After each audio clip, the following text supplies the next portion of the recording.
Teenage boys always have a mischievous glint in their eyes, a secret they would never tell. Get a group of boys together, and you may be asking for trouble. But in this case, there is something else that can keep a secret. Something that, if not respected and sometimes feared, could make you disappear forever. Hello, and welcome to Coffee and Crime. So grab some coffee and let's talk some crime.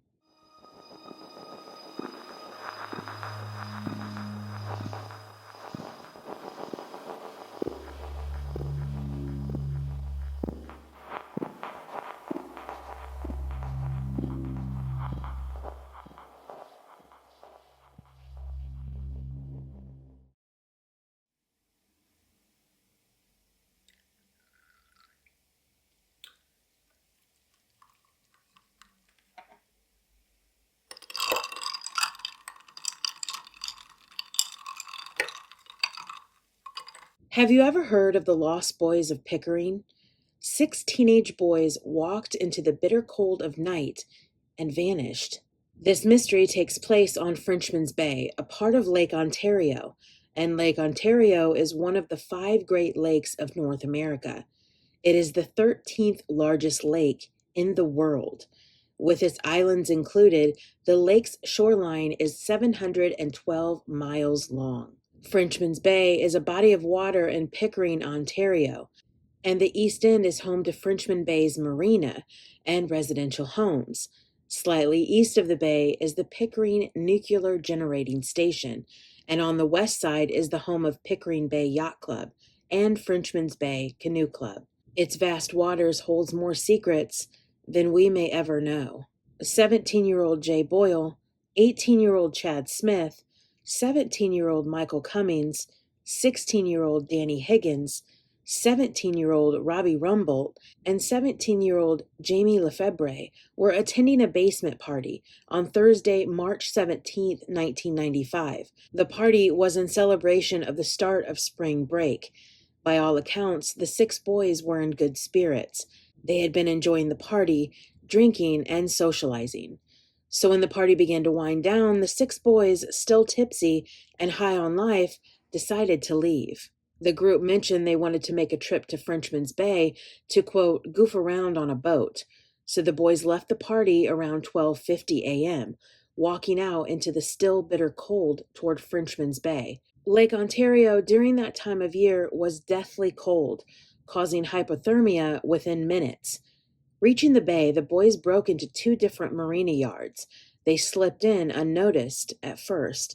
In one marina, the boys took a 3-wheel paddle boat, better known as a water tricycle, and in the second marina, they took a 14-foot imitation Boston whaler motorboat. They also stole a case of beer and extra fuel for their joyride on the lake. Around 1:48 a.m., surveillance footage at East Shore Marina captured 3 of the teens entering the marina area.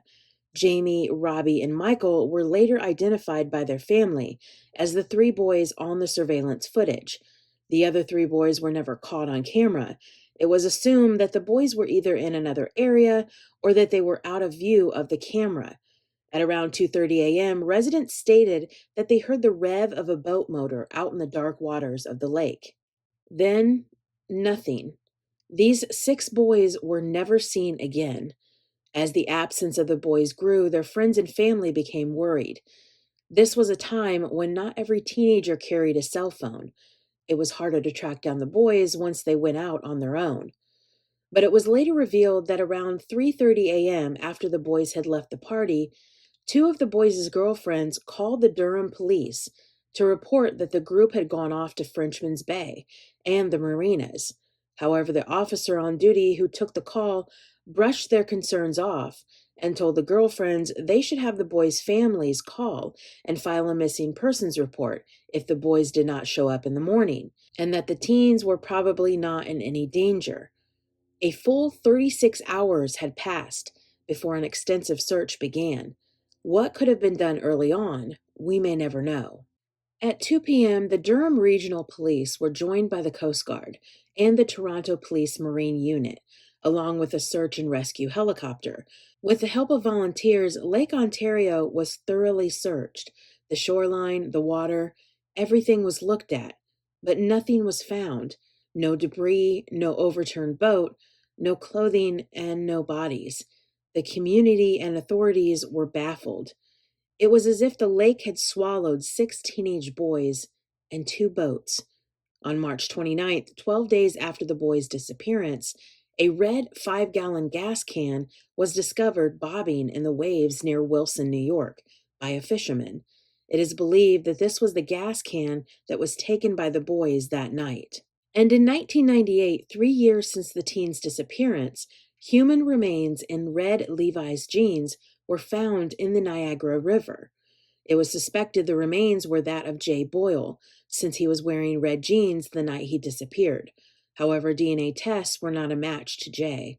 But nothing else has come to the surface. And in cases like this, time passes and seasons change. Life goes on for the news stations and the public, but not for the family and friends of Jay, Chad, Michael, Danny, Robbie, and Jamie. They're stuck in this nightmare, hoping against hope that maybe some clue or even a miracle could bring their boys back to them. Authorities have long suspected the boat may have capsized in the cold, dark waters, yet no bodies, no boat, and no definitive evidence has ever been recovered. 30 years on, families are still waiting. It's as if the boys simply stepped into the night and never returned. Bruce Ricketts, a volunteer private investigator who has since passed, was astounded by this case.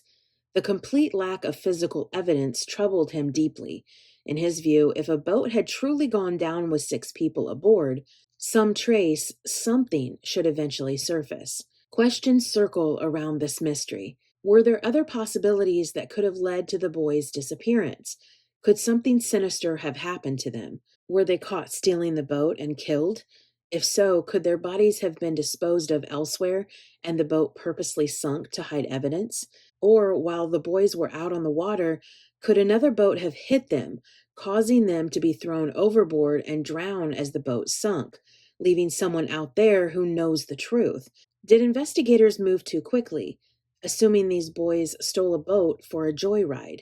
Was there evidence that was overlooked or even dismissed? And could a modern review of this case uncover a new theory or even uncover the boys? Could new technology, a new set of eyes, or going back to interview witnesses finally bring answers to this mystery? J. Alexander Charles Boyle was born on December 24th, 1977, and was 17 years old at the time of his disappearance. He's 6 feet tall and 150 pounds with brown hair and green eyes. Jay is a white male with a scar in the middle of his back and left leg, a tattoo of a dragon's head on his right bicep, and a tattoo of a red devil with a banner over it on his left forearm, and his right pinky finger has been fractured or broken. Jay also has a piercing on his left ear.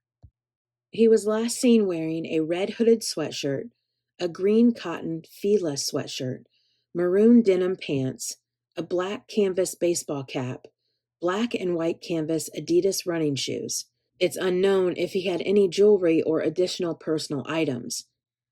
Chad Eric Edward Smith was born in 1976 and was 18 years old at the time of his disappearance.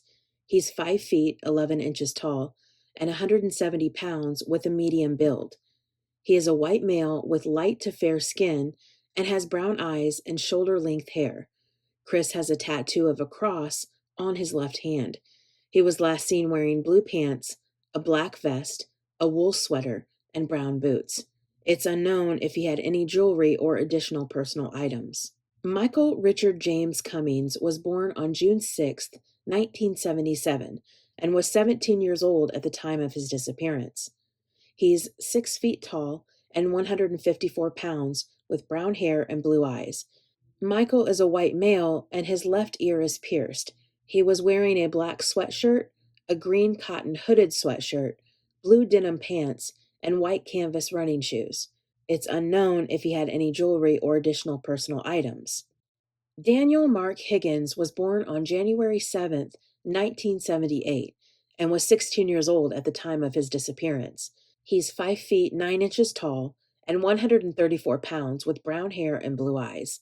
He was last seen wearing blue denim pants with a black Detroit Red Wings baseball hat. He was wearing brown shoes, and the shirt he was wearing is unknown, along with if he had any jewelry or additional personal items. Robert Lloyd Rumble was born in 1978 and was 17 years old at the time of his disappearance. He's 5 feet 6 inches tall and weighs 134 pounds with a medium build. He's a white male with short brown hair and brown eyes. Robert has a scar on his left hand, right big toe, a birthmark on his right foot, and a piercing scar on his left ear. He was last seen wearing blue pants, a 3/4 length black or brown coat, and red suede sneakers. It's unknown if he had any jewelry or additional personal items. Jamie George Lefebvre was born in 1977 and was 17 years old at the time of his disappearance. He stands 5 feet 8 inches tall and weighs 119 pounds and has a slender or thin build with blonde hair and brown eyes. Jamie is a white male and has scars on his left shin and left eyebrow. He was last seen wearing jeans, a black and white Adidas windbreaker, a black and white striped nylon jacket with black and white running shoes. It's unknown if he had any jewelry or additional personal items. If you have any information, please contact the Durham Regional Police Service at 905-579-1520 or reach out to Crime Stoppers at 1-800-222-8477.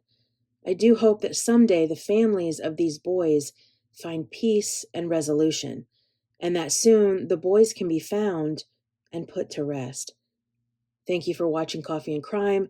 Join me every Tuesday as I delve into the darker part of our society with another episode of Coffee and Crime. I'll see you next time.